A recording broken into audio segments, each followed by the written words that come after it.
మా భార్య 497th rank వచ్చింది.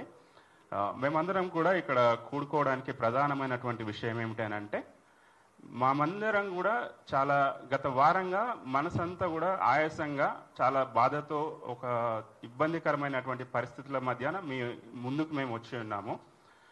ముఖ్యంగా ఏంటనంటే, వారం రోజులుగా ఒక తప్పుడు ప్రచారము మీడియా హౌసెస్లో చేస్తూ ఉన్నారు. ఏమిటి అనంటే, 3 కోట్ల నుండి 5 కోట్ల రూపాయలు పెట్టి వీరు ఉద్యోగాలను కొన్నారు అనేటువంటి ఒక అభియోగాన్ని సింపుల్గా ఎవరైతే సెలెక్ట్ అయినటువంటి వ్యక్తులు ఉన్నారో వారిపై మోపి ఒక రాజకీయమైనటువంటి ఒక ఆరోపణలు చేస్తూ ఉన్నారు.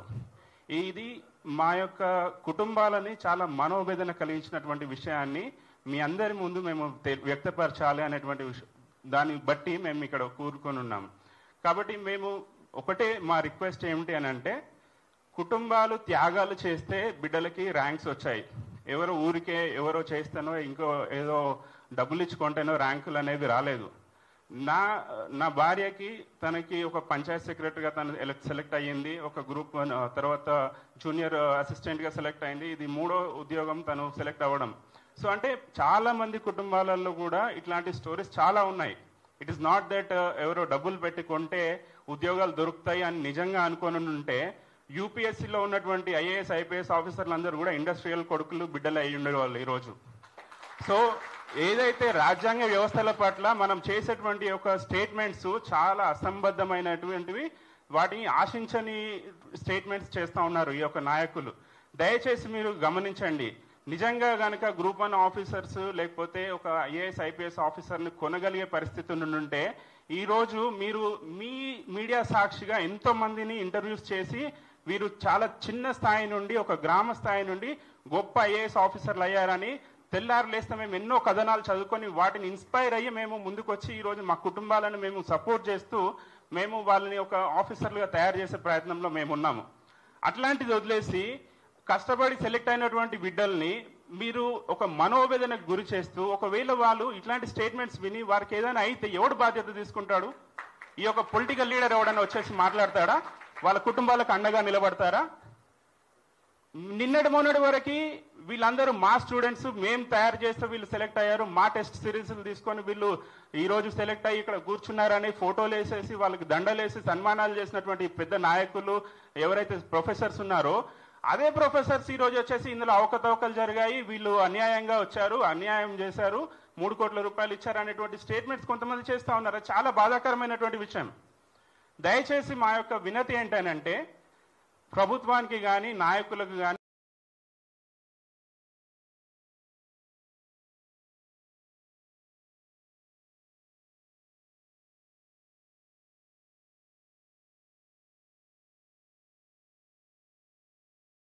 రాజకీయ పార్టీలకు కానీ గ్రూప్ 1 ఆఫీసర్స్ అయిన ఉద్యోగాలను వదులుకున్న వాళ్ళు ఇందులో వచ్చిన వాళ్ళు కూడా ఉన్నారు. ఇక్కడ వచ్చే శాలరీస్ కంటే మంచి శాలరీస్ వదులుకొని వచ్చిన వాళ్ళు కూడా ఉన్నారు.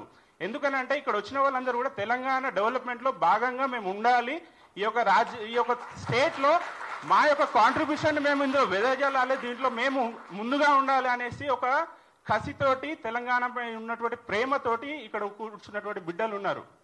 దయచేసి ఇంత పెద్ద ఉత్తమమైనటువంటి స్థితిలో ఉన్నటువంటి ఈ యొక్క ఉద్యోగ అభ్యర్థులని మీరు అంత చిల్లరగా ఒక రాజకీయపరమైనటువంటి ఆరోపణలు చేస్తూ వీరి యొక్క మనోస్థైర్యాన్ని దెబ్బతీయొద్దని మీ అందరినీ నేను మనవి చేస్తూ ఉన్నాను.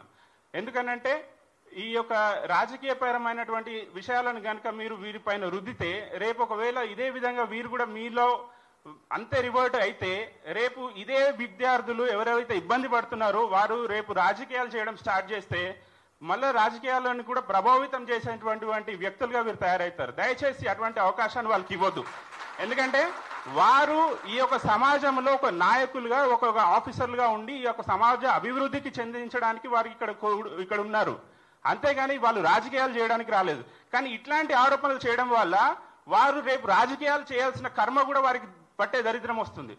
కాబట్టి దయచేసి అటువంటి అవకాశాన్ని కల్పించకుండా ప్రభుత్వాలకి మా యొక్క మనవి ఏంటంటే, ఈ యొక్క ఒక టైం బౌండ్ ప్రాసెస్ని మీరు సెలెక్ట్ చేయండి దయచేసి. ఎందుకంటే విద్యార్థులందరికీ న్యాయం జరగాలి, గెలిచిన వాళ్ళకి కావాలి, ఓడిపోయిన వాళ్ళకి కావాలి, ప్రతి ఒక్కరికి న్యాయబద్ధంగా ఏ విధమైన విధానాలు మనం అవలంబిస్తే అందరికీ మేలు జరుగుతుందో పెద్దలందరూ కూర్చొని నిర్ణయం చేయండి.